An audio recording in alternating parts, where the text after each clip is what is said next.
Hi everyone. This week I wanted to talk about the fact that most of our difficulties in relationships are due to the fact that we're not present in the present moment. We're often not even present with the people with whom we are relating.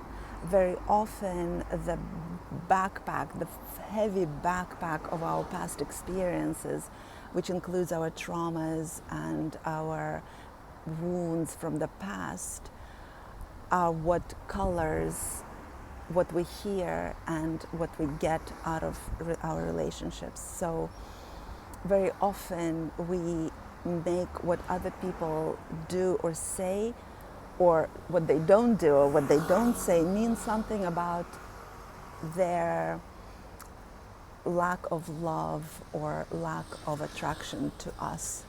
Whereas what I find is really happening is the other person will always be who they are, also channeling their issues and problems and worries and their inner child wounds.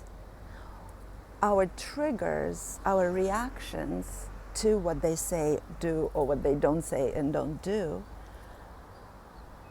are colored by our own backpacks of past trauma and experiences. So very often we don't even hear or see the other person.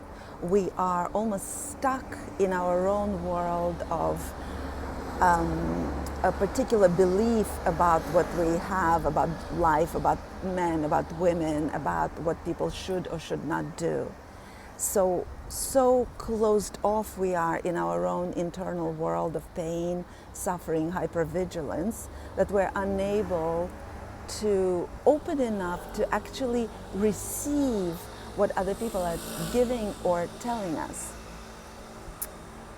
What I'm saying is that because we're so closed off in our trauma, because our nervous systems so often are in a state of stress and reaction, that we're not able to open our mind enough to allow a new information to come in from this other person. And another thing that happens is that our mind has a tendency to search for information to prove our beliefs.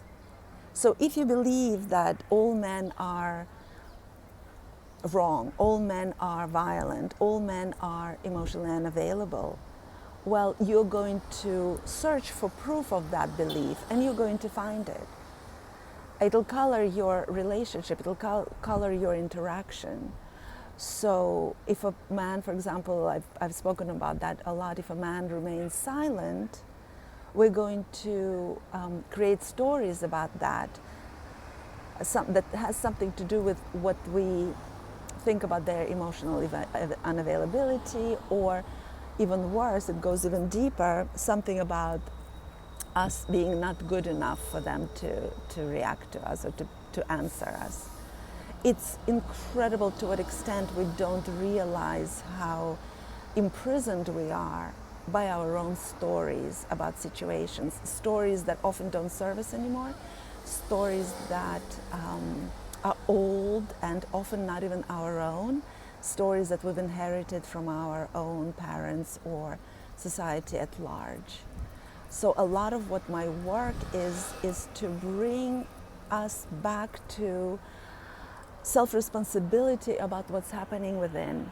Whatever feeling we have, whether it's feeling unworthy because somebody is silent or feeling jealous because they've looked at somebody else, we think that it has something to do with their behavior, their not being good enough, their being behaving inappropriately.